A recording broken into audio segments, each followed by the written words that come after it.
Good morning class. आज का हमारा लेक्चर है chapter 2 conducting materials. Triple M का फर्स्ट चैप्टर मैं आपको पीपीटी के थ्रू जो मैंने आपके वीडियो लेक्चर्स बनाए थे उसमें समझा चुकी हूँ। आज हमारा लेक्चर है कंडक्टिंग मटेरियल्स पे।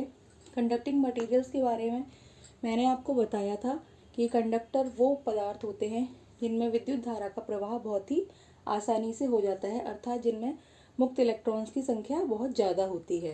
कंडक्टर मटेरियल्स में फ्री इलेक्ट्रॉन की संख्या लगभग 10⁻28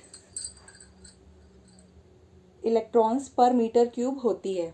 ठीक है, जितने भी हमारी मेटल्स हैं वो ऑलमोस्ट सब कंडक्टर की कैटेगरी में आती हैं।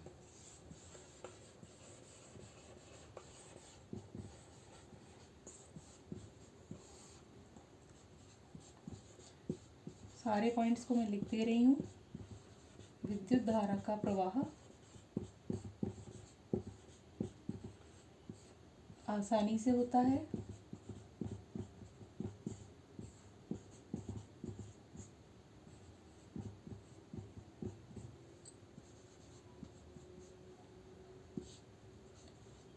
फ्री इलेक्ट्रॉन्स की संख्या बहुत ज़्यादा होती है।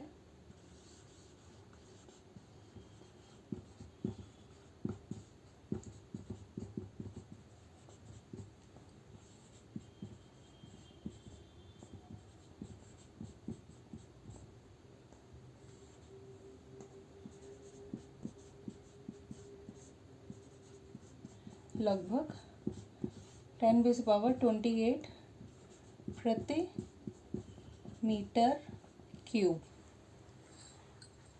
लगभग सारी मेटल्स आपकी, लगभग सभी धातुएं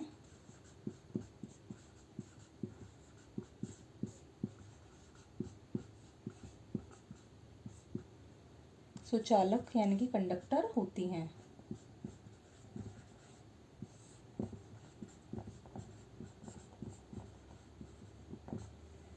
तो ये कंडक्टर्स की स्पेसिफिकेशन है। अब हम कंडक्टिंग मटेरियल को स्टडी करने से पहले रेजिस्टिविटी यानी कि प्रतिरोध और प्रतिरोधकता के बारे में पढ़ेंगे। तो हमारा नेक्स्ट टॉपिक है रजिस्टर।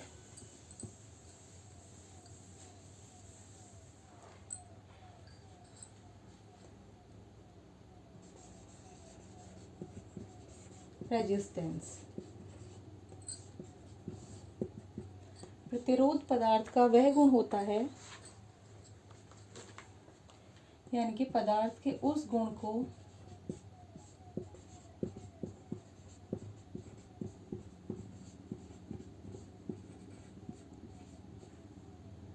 जिसके कारण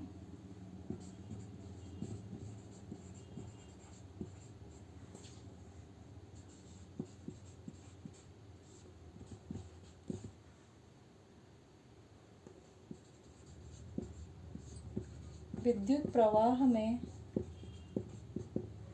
अवरोध उत्पन्न होता है,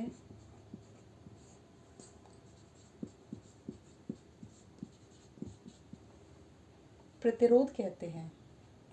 उसे पदार्थ का प्रतिरोध कहते हैं।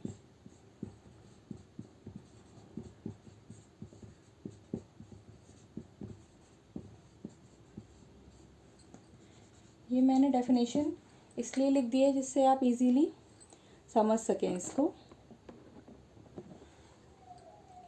अब हम देखेंगे कि law of resistance and resistivity क्या है। ये मैंने आपको रेजिस्टेंस की बेसिक डेफिनेशन बता दी है। रेजिस्टेंस की यूनिट ओम होती है। इसको ऐसे या ओम इस तरीके से लिखा जाता है।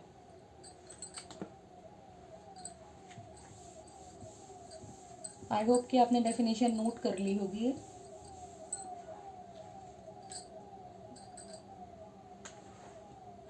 नेक्स्ट हेडिंग है law of resistance and resistivity.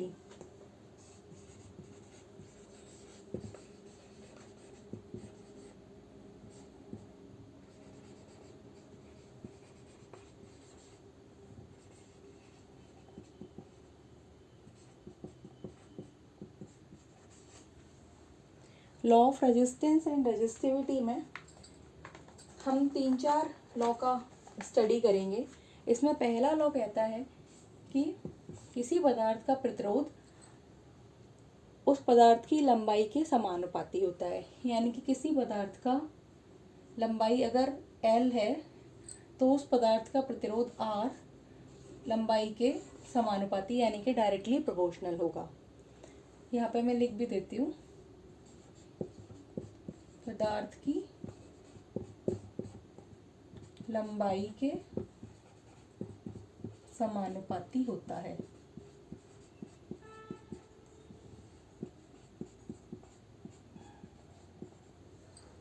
दूसरा लॉ कहता है कि पदार्थ के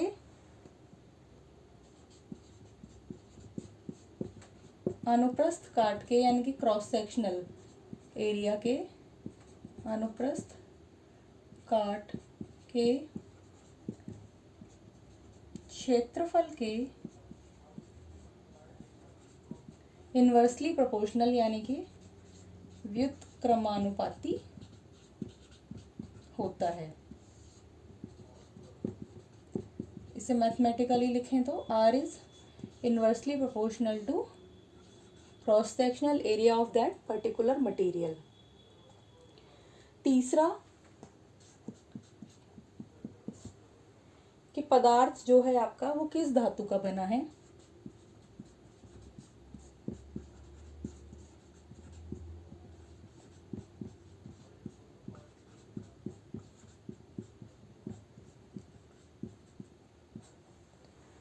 इन तीनों बातों का मैं आपको एक एग्जाम्पल देती हूँ।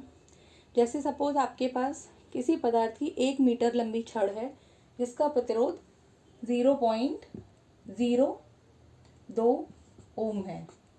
1 मीटर लंबी छड़ का प्रतिरोध, ठीक है। तो 2 मीटर लंबी छड़ का प्रतिरोध कितना होगा, इसका जस्ट डबल 0.04 ओम हो जाएगा। First example. दूसरी बात कहती है कि अगर आपके एक पदार्थ है, सपोज उसकी लंबाई एक छड़ है, एक मटेरियल की बनी हुई है, उसकी लंबाई 1 मीटर है और उसका cross sectional area 1 metre square है। जब cross sectional area 1 metre square है तो प्रतिरोध 0.05 ओम है। लेकिन जब आपने उसी पदार्थ की उसी छड़ का जिसका क्रॉस सेक्शनल एरिया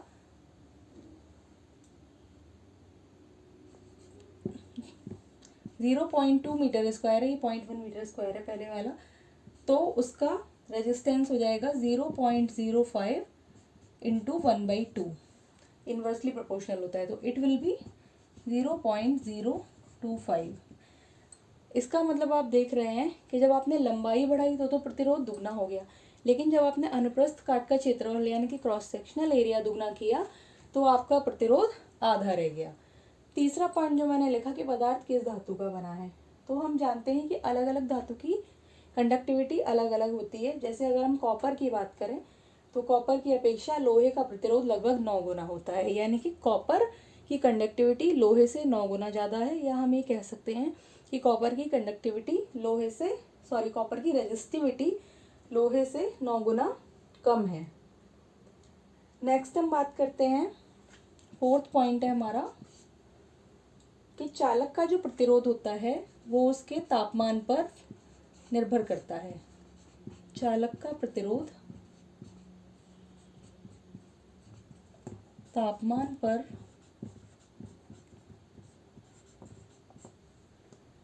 निर्भर करता है।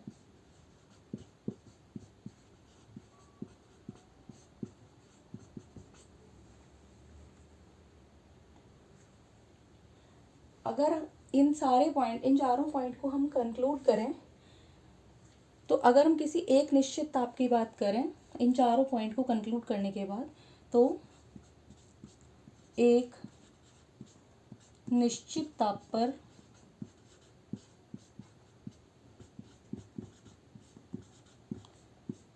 ये फर्स्ट इक्वेशन थी जो मैंने आपको एग्जांपल समझाने के लिए बताए थे, इनको मैं रिमूव कर देती हूँ।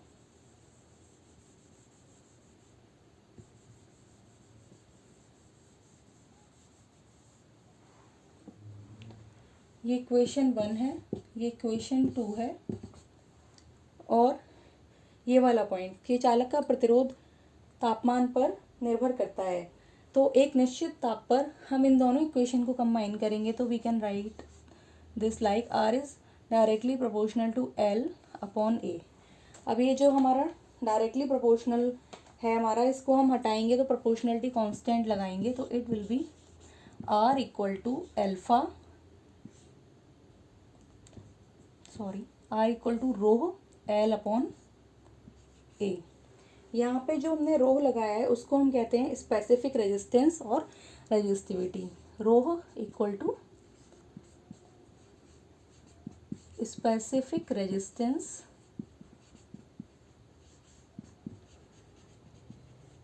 और इसको हम रेजिस्टिविटी भी कहते हैं। रेजिस्टिविटी मीन्स प्रतिरोधकता, स्पेसिफिक रेजिस्टेंस मीन्स विशिष्ट प्रतिरोध। अब हम रेजिस्टिविटी को कैसे डिफाइन करेंगे, आई होप आपने ये सब नोट कर लिया होगा, इसे मैं इरेज कर रही हूँ।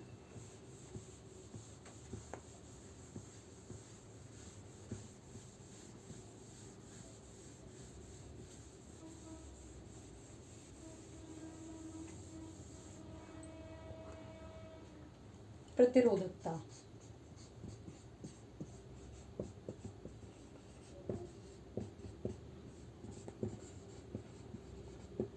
रेजिस्टिविटी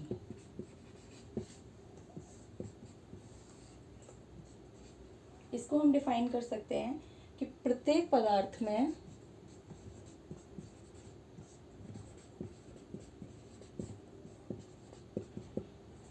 विद्युत धारा प्रवाह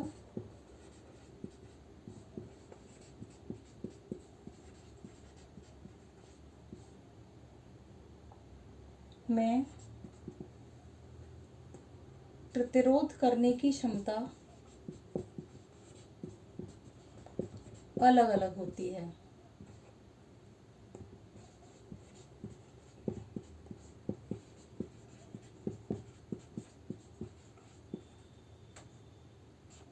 तथा किसी पदार्थ में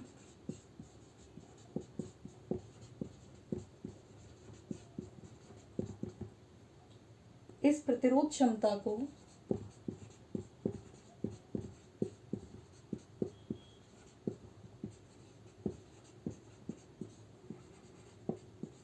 उस पदार्थ की प्रतिरोधकता कहते हैं।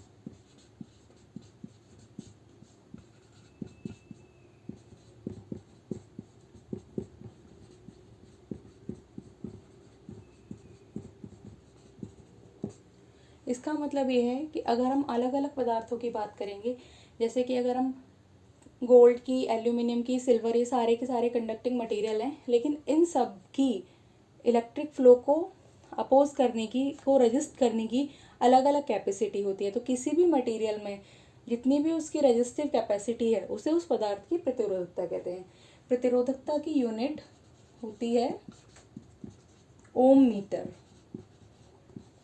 इसको आप इस फॉर्मूले से जो भी हमने पहले ड्राइव किया था R equal to rho L upon A से भी निकाल सकते हैं। R का यूनिट होता है ओम, रो का यूनिट आपको निकालना है, L का यूनिट सपोज मीटर है और cross sectional area is metre square, तो इट विल बी कैंसिल। तो rho equal to ohm metre, जब ये यहाँ पे डायगनली जाके मल्टीप्लाई हो जाएगा तो इसकी यूनिट ओम मीटर होती है। अब हम बहुत इंपॉर्टेंट टॉपिक डिस्कस करने जा रहे हैं। ये कई बार एग्जाम्स में भी पूछा जा चुका है, डिटेल्ड टॉपिक है। आज पूरा डिस्क्राइब नहीं हो पाएगा, इसको डिस्क्राइब करने के लिए लगभग 2 से 3 लेक्चर लगेंगे। तो मैं आपको बेसिक बता देती हूँ कि चालक पदार्थों की प्रतिरोधकता को कौन कौन से कारक प्रभावित कर सकते हैं। फैक्टर्स अफेक्टिंग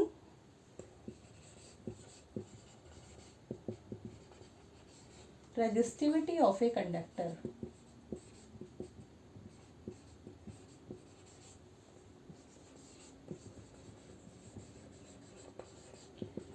इसके अंदर 3 मेजर कारण होते हैं। पहला होता है आपका टेम्परेचर,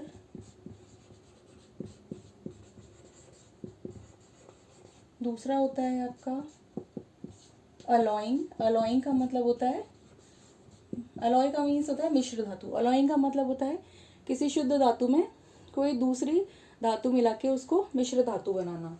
तीसरा होता है आपका मैकेनिकल स्ट्रेस।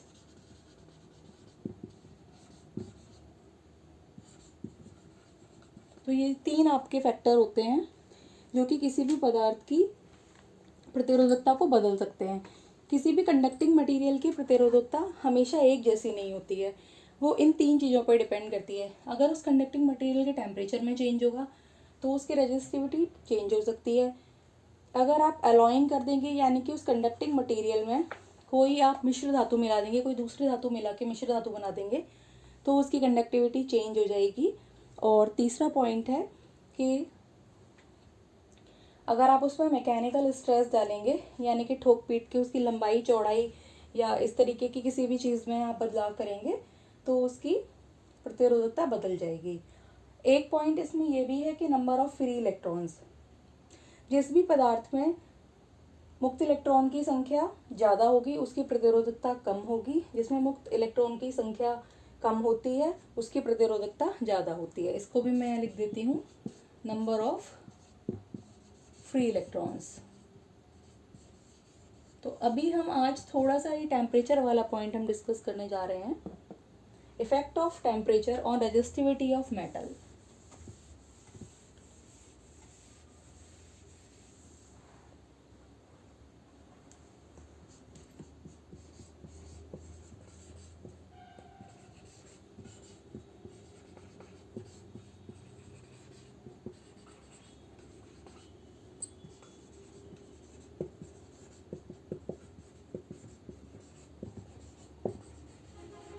ये बहुत इम्पॉर्टेंट ही टॉपिक है, आप लोग इसे अच्छे से पढ़िएगा।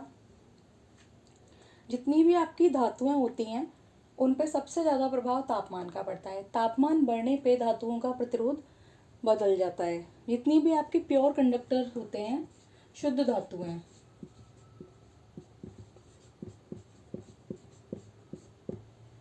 तापमान बढ़ाने पर शुद्ध धातुओं में तापमान बढ़ाने पर उनका प्रतिरोध बढ़ता है। तापमान बढ़ाने पे यदि प्रतिरोध बढ़ रहा है तो इसको अगर हम ऐसे कहें कि ये टेम्परेचर का कर्व, ये टेम्परेचर का एक्सिस है और ये रेजिस्टेंस का एक्सिस है, तो एक प्योर कंडक्टर मटेरियल के लिए जैसे जैसे आप तापमान बढ़ाएंगे वैसे वैसे उसका प्रतिरोध बढ़ता जाएगा। यानी कि तापमान और प्रतिरोध में अगर हम कर्व ड्रॉ करेंगे तो हमको एक स्ट्रेट लाइन मिलेगी। प्रतिरोध में जो वृद्धि होती है ये 2-3 चीज़ों पर निर्भर करती है। पहला निर्भर करती है ये कि धातु का इनिशियल रेजिस्टेंस क्या था, इनिशियल रेजिस्टेंस पे। दूसरा डिपेंड करती है ये कि टेम्परेचर ऑफ मटेरियल या टेम्परेचर ऑफ मेटल, उस धातु का टेम्परेचर क्या है। तीसरा डिपेंड करती है नेचर ऑफ मेटल, उस धातु की प्रकृति क्या है।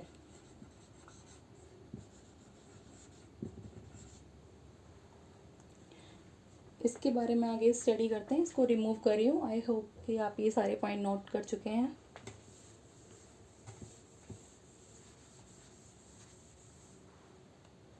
माना हमारे पास कोई चालक पदार्थ है जिसका T डिग्री सेंटीग्रेड पर, एट T डिग्री सेंटीग्रेड उसका रेजिस्टेंस है RT, और at second point 0 degree, at 0 degree centigrade resistance है सपोज R0। बहुत इजी है, एक मेटल लिया मैंने और ये माना कि T डिग्री सेंटीग्रेड पर उसका प्रतिरोध RT है तथा 0 डिग्री सेंटीग्रेड पर यानी कि इनिशियल रेजिस्टेंस उसका R0 है।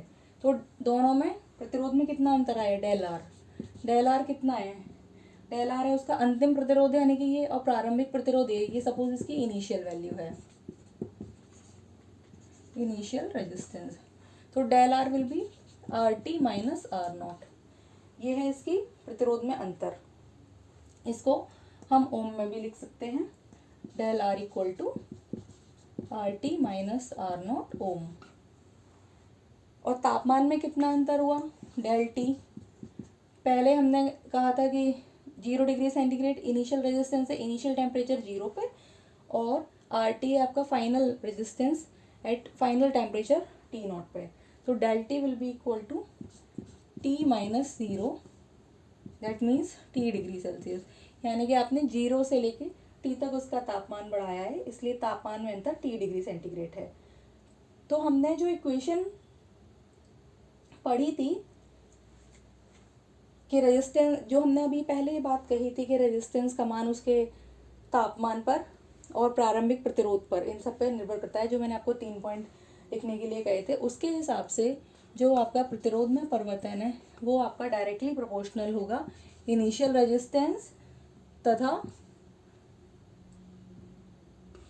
टेम्परेचर में चेंज जितना आया, टेम्परेचर में टी चेंज आया आपका और इनिशियल रेजिस्टेंस था आपका आर नॉट। तो आपके प्रतिरोध में परिवर्तन del R will be directly proportional to R not into T. जब आप यहाँ से प्रोपोर्शनलिटी कांस्टेंट हटाएंगे तो del R will be equal to alpha are not T. ये जो आपका एल्फा है, एल्फा को हम प्रोपोर्शनलिटी कांस्टेंट या प्रतिरोध ताप गुणांक, रेजिस्टिव टेम्परेचर कोफिशिएंट कहते हैं। एल्फा है आपका यहाँ पे प्रतिरोध ताप गुणांक।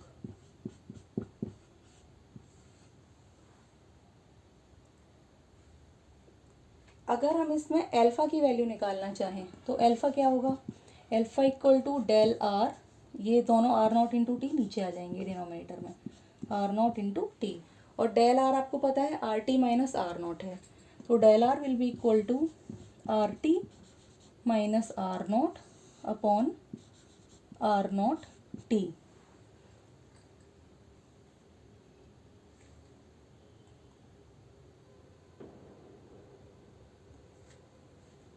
जब आप इस इक्वेशन को सॉल्व करके आर टी का वैल्यू निकालोगे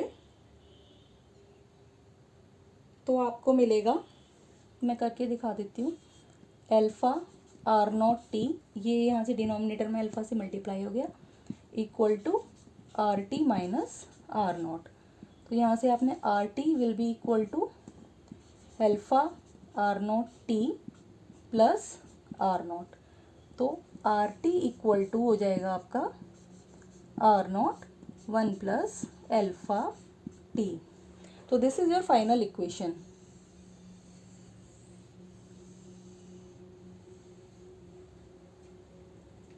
फाइनल इक्वेशन में आप देख सकते हैं कि जो उसका फाइनल प्रतिरोध है वो इनिशियल प्रतिरोध, प्रतिरोध ताप गुणांक और चेंज इन टेम्परेचर, इन चीज़ों पर निर्भर करता है। अब अगर हम ये माने कि आर नॉट इक्वल टू 1 और जो डेल टी है आपका 1, आर नॉट इक्वल टू 1 और टेम्परेचर में जो चेंज है वो भी 1 डिग्री सेंटीग्रेड है और आर नॉट आपका 1 ओम है, तो उस केस में योर एल्फा, ये एल्फा का इक्वेशन ये है, ये भी मैं लिख देती हूँ, यहाँ पे बॉक्स बना देती हूँ। इक्वेशंस को आप अच्छे से नोट कर लीजिएगा, पढ़ भी लीजिएगा। इन केस ऊपर का इरेज कर रही हूँ, नीचे अब जगह कम बची है।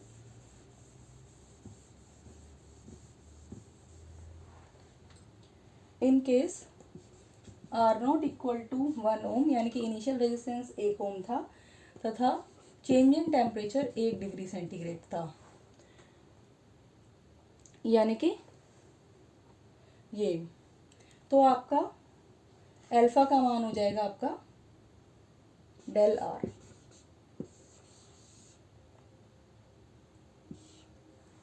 यहाँ पे एक वर्थ नोटिंग पॉइंट ये है, इसको हम एज ए डेफिनेशन भी ले सकते हैं कि किसी चालक पदार्थ का तापमान 0 डिग्री सेंटीग्रेड से 1 डिग्री सेंटीग्रेड तक चेंज करने पर उसके प्रतिरोध में जो वृद्धि होती है उसे पदार्थ का 0 डिग्री पर प्रतिरोध ताप गुणांक कहते हैं। 0 डिग्री पर प्रतिरोध ताप गुणांक। तो आज का लेक्चर यहीं ओवर होता है। इसके आगे हम इफेक्ट ऑफ टेम्परेचर ही आगे डिस्कस करेंगे, थोड़ा डिटेल में टॉपिक है। तो अगर आपको इस लेक्चर में कोई चीज़ समझ में नहीं आई हो तो आप मेरे से कमेंट सेक्शन में डाल के पूछ लीजिएगा। एज वेल एज आप सब लोग अब क्योंकि ऑनलाइन लेक्चर ही चल रहे हैं तो आप लोग इन लेक्चर्स को पढ़ते समय अपनी नोटबुक वगैरह लेके बैठा करिए, सो दैट कि आप इजीली इनको अंडरस्टैंड कर सकें। आज के लिए थैंक यू क्लास।